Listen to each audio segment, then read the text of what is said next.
Well, they say the show must go on, so I guess it's going to be me doing the show.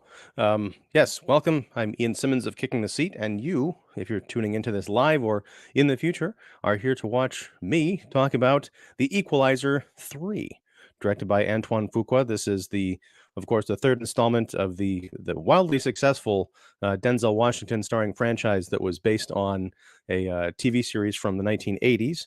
And there was another, I guess, TV series that came out, I think, last year with Queen Latifah in the lead role.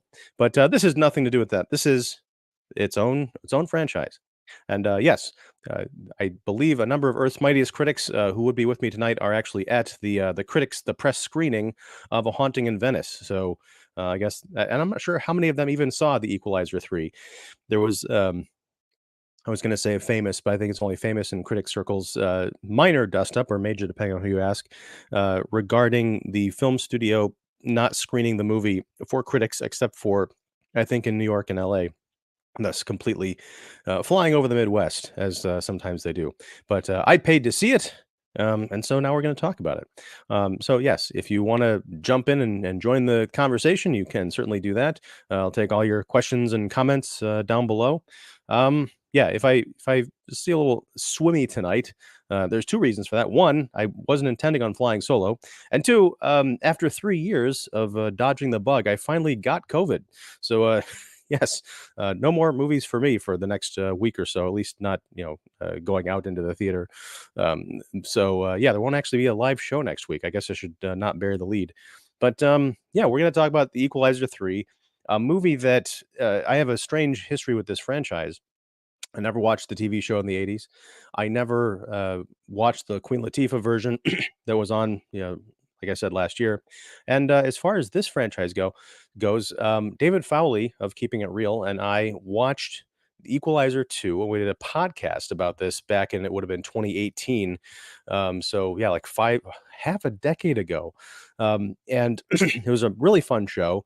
Um, I don't remember what I thought about the movie, except I had this weird hang up where I thought that the villain looked exactly like Justin Trudeau, the Prime Minister of Canada. And he was also, this is one of those kind of pop culture grenades that gets thrown out and then you don't even feel the repercussions until much later. He was played by, at that point, a relatively pre-Mandalorian Pedro Pascal. So yeah, it was a fun conversation. Again, I don't remember much about the film. And also, I think I realized during the course of that discussion, which tomorrow I'll put a link in the description down below so you can listen to it. I don't believe I actually watched the first Equalizer movie. So I had no context for who Robert McCall was. I don't know what the Equalizer thing is all about, except I guess he's righting wrongs and trying to, deliver justice to equal things out. I assume he wasn't, a stereo salesman turned vigilante or anything like that. But so yeah, and I had no real anticipation for Equalizer 3, although I'd seen the trailer and it seemed pretty, exciting. It seemed kind of new to me in that Robert McCall, who's the Washington character, he's in Italy for some reason. This is going by the trailer. Of course, I know why he was there now because I've seen the film. But he's in Italy and he's looking to leave this life of violence behind him. So he settles down into a place that has nice cafes and scenic ocean views and lovely people all around. And then the Mafia shows up. I guess they're already there, but he starts noticing their presence and them shaking down the residents and causing lots of problems. And he basically confronts one of them and says, hey, do this is in the trailer. If you're gonna do what you got to do it somewhere else. I don't want it around me. These are good people. Leave them alone. I finally found a place where I belong. Of course, they don't listen to him because why would they? And yeah, so he ends up having to, uh, I guess, equalize the situation. Although yeah, way more of the bad guys die than the good guys in this movie. But yeah, it's a very simple story. And what I was most surprised at watching this movie is it's you'd think it's got the curse of the third movie, the second sequel. What more do they have to say? Pardon me with the cough. That's one of the lovely symptoms of this coronavirus, at least as it manifests in me. And I'm not saying I'm dying or anything like that. I just have like a really unfortunately timed bad cold. At least that's what it feels like right now. But anyhow, what was I saying? Oh no, memory loss. That's one of the signs. Um, The Robert McCall character, and again, not having seen the first movie and not having done any research, because why would I? He is some kind of a former, I guess, special ops, military guy. He seems to know a lot about the intelligence agencies. He certainly knows how to kill a lot of people using various creative weapons and just random objects at his disposal. And as the film opens, it pretty much is the opening of the great trailer with a few adjustments where we follow some people into this estate in Italy, in Sicily, and there's bodies everywhere, and it's kind of eerie because there's this older gentleman and a young boy driving out to this estate, and they start noticing corpses by the road. They've been shot, stabbed, whatever. They get up to the house. There's more bodies. There's a guy who's got a gun who's, basically runs out and says, "Hey, I was told to I was told to let you in." And so he leads, the older guy down these long stairs. The kid stays in the car, fortunately, into this basement, into this wine cellar where there's Denzel Washington, sitting very stoically. He's got guns pointed at him, and there's this kind of cryptic conversation, which will become, evident to us later as to what they're actually talking about, regarding Robert McCall wants something that this mob boss has, and this guy is apparently a ghost as far as the intelligence community is concerned. He's into drugs and gun running and who knows what else, but he's a huge cyber criminal, and apparently he was able to mask his whereabouts until Robert McCall got on his radar.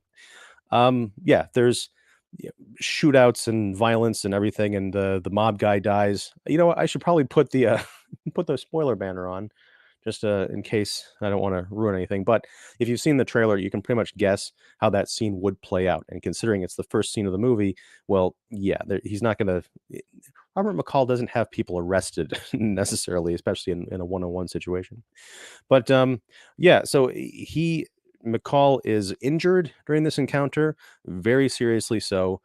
He makes it to the town of Altamonte and passes out, and he's brought into a doctor's office. This kindly old man named Enzo, who tends to his wounds, gets him back up and running, or walking, hobbling with a cane. And yeah, as I described it, he McCall decides, I did what I had to do, whatever that is. We don't know at this point. That comes later in the film, but he settles into this nice, quiet life. He meets, a lot of the local townsfolk. There's this, noble cop named Gio who brought him into the doctor, whose name was Enzo. There's the owner of a local cafe named Amina, who's very lovely and very interested in Robert McCall because he's frankly not like a lot of the other people in the town. And he's also very mysterious, and he's very, as he describes it, neat. He sits down to the cafe and he does the thing where he puts the napkin in his lap even though he's just having coffee and all that. um, but it's I think what I was very surprised about this picture, especially because we're in the culture of, it's a John Wick world and we're only living in it. Those movies after the first one, and I like a lot about. I think I like the first and the third, didn't like the second, couldn't stand the fourth. So it's kind of a reverse Star Trek situation, Star Trek, motion picture situation. Um, what I like about the Equalizer movies, at least what this third one, is it takes its time. It's about 2 hours long, and some folks, if you are coming in expecting Denzel Washington as John Wick, especially because this franchise has been, on and off probably because of the pandemic and all that. Maybe Fuqua thought, "Hey, I've got to keep up with Chad Stahelski and Keanu Reeves and what they're doing." No, he takes his time. We see McCall falling in love with these people. We see them falling in love with him. The menace of the mafia and what their real plans are revealed over time. There's a subplot involving Syrian narcotics that ties into the mafia plans and what happened at the beginning of the movie. It's not a complex story, but it's more detailed than you would think a movie like this would, the writers would care to get involved in. I don't even know if that was a real sentence, but um, but yeah, it's a meditative movie. It's a very lovely movie. Honestly, I could have just watched Denzel Washington hanging out in beautiful Italy, without any of the gunplay or the violence. But the movie is punctuated with what a critic once referred to Sam Peckinpah's The Wild Bunch as a beautiful bloodletting.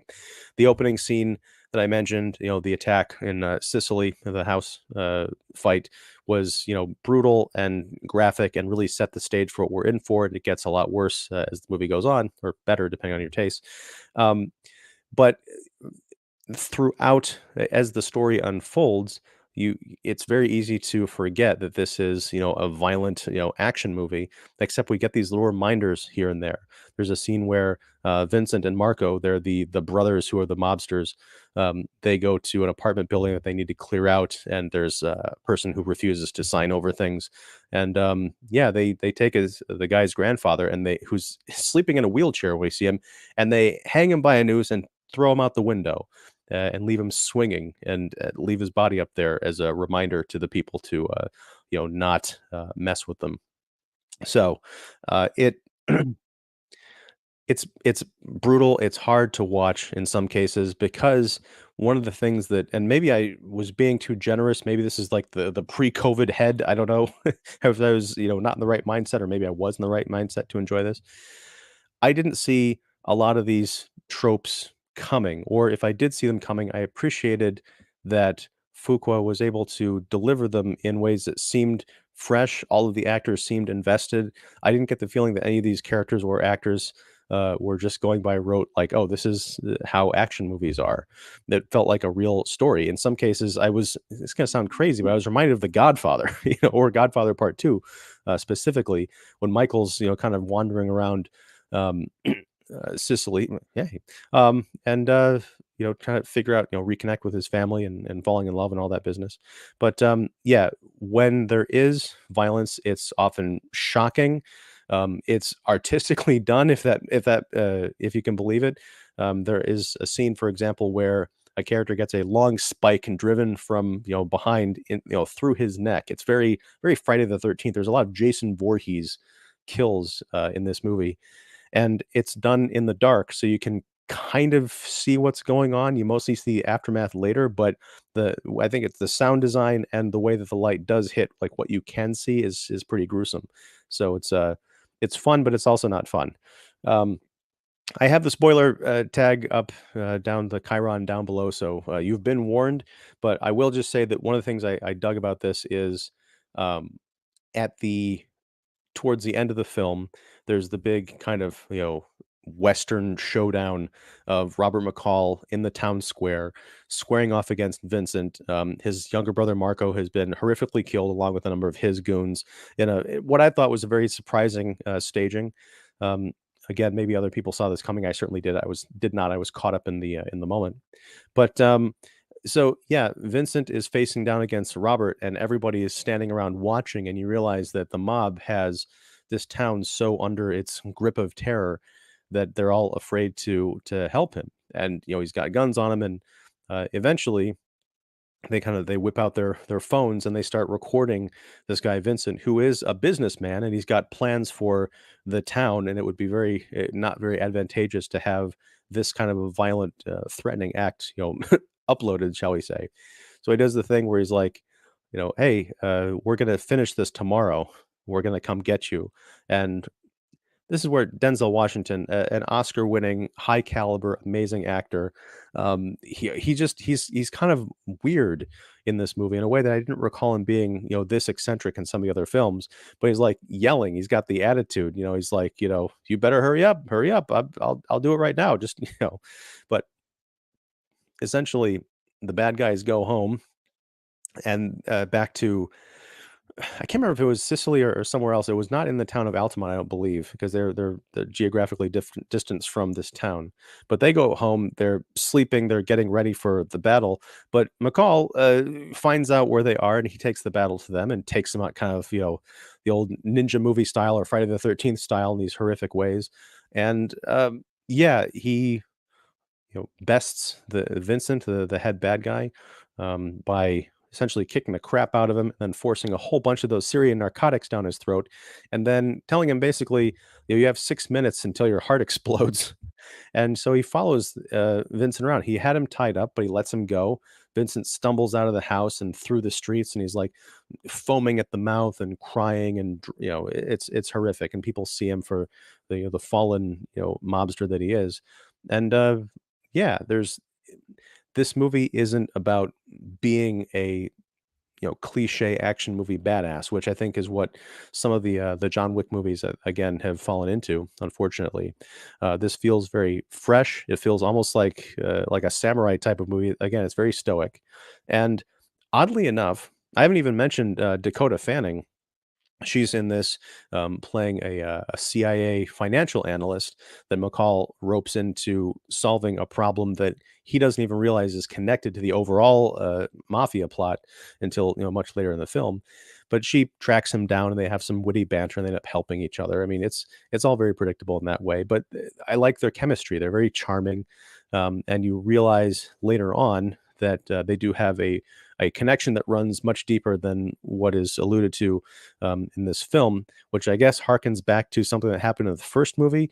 I picked that up by like a 2-second flashback and a shot of a framed picture on a desk, I think, at the end of the film. And I put two and two together. I'm like, oh, that circles back to the first film. But I got to say, um, the beauty of this movie in particular, I can't speak to the second one because I've forgotten about it, haven't seen the first one again, is you don't need to have seen either of the Equalizer movies, the first two, to appreciate this. It really does work as a standalone. And I mean that. I had forgotten everything about this character. I knew only, from the trailer going in what to expect. And it doesn't hinge on you being familiar with, oh, well, this person in this movie did this thing that has repercussions leading up to part three. So you got to remember all this complicated stuff. No, it really does work as a standalone. And the couple of things that are callbacks could have been, you could have seen those exact same things in a standalone movie. They are easily explained away with, maybe one piece of easy dialogue, but you don't really need it.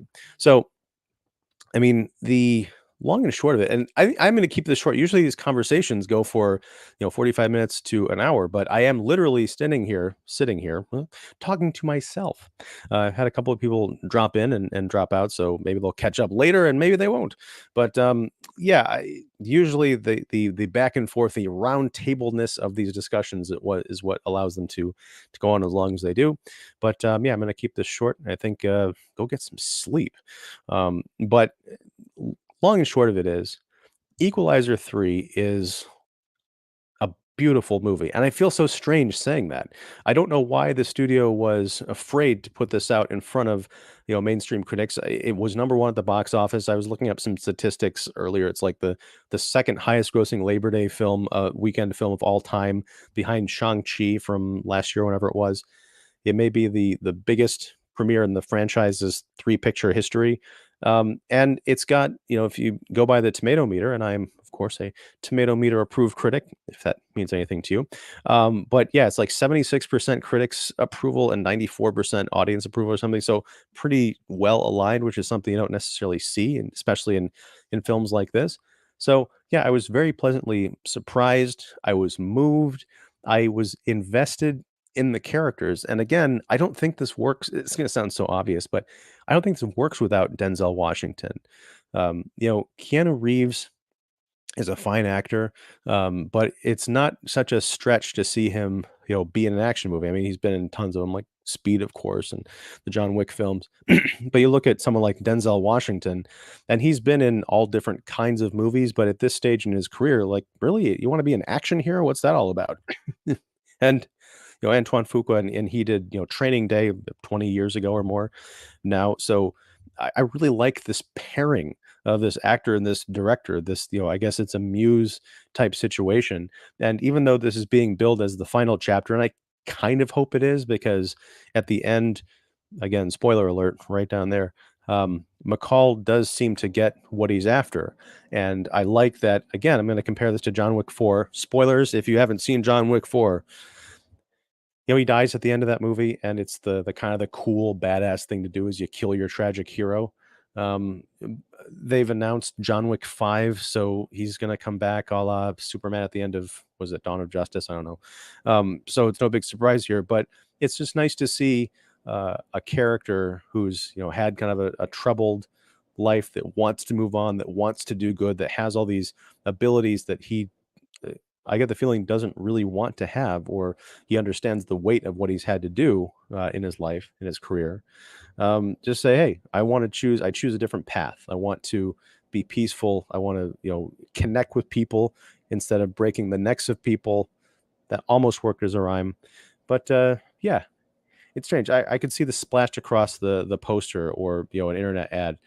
Equalizer 3 is one of the loveliest films you'll see all year. Ian Simmons of Kicking the Seat. Hey, it could happen. But yeah, that's kind of my take on it.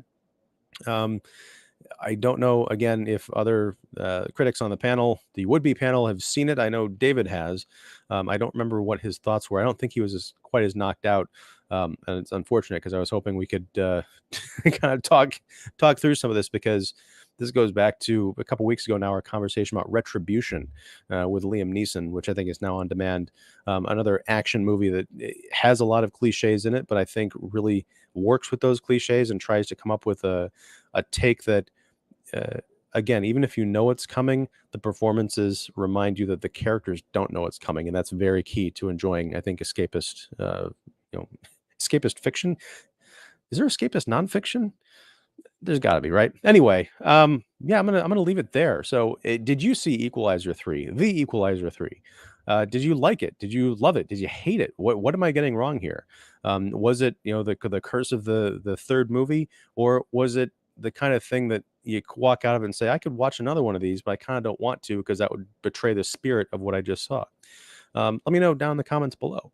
And yeah, until next time, whenever that is, whatever that is, and I mean that because I'm feeling like I got hit by Denzel Washington, frankly. Um, yeah, thanks very much. Subscribe, like the channel and the content and the video and all that stuff. If you did in fact like what you saw here, I'm gonna go back and watch this later and see if I made any sense. I could just be, having an acid trip on live internet camera, hence the phrase live internet camera.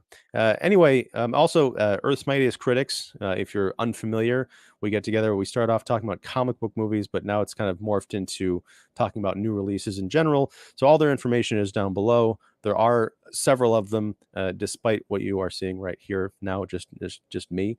But yeah, be sure and give them a like and a follow and read all their stuff or watch their content. They're very talented, fun critics with a variety of opinions, which is one of the reasons I love having them on. So yeah, no live show, at least I don't think, next week. There will be some other videos coming to you here on the channel, and on the audio podcast, but those are going to be pre-records, because I'm going to be holed up in my basement pretty much. So yeah, again, till next time, whenever that is, whatever that is, thank you very much for watching the very short, the abbreviated Kicking the Seat review of the Equalizer 3, and take care.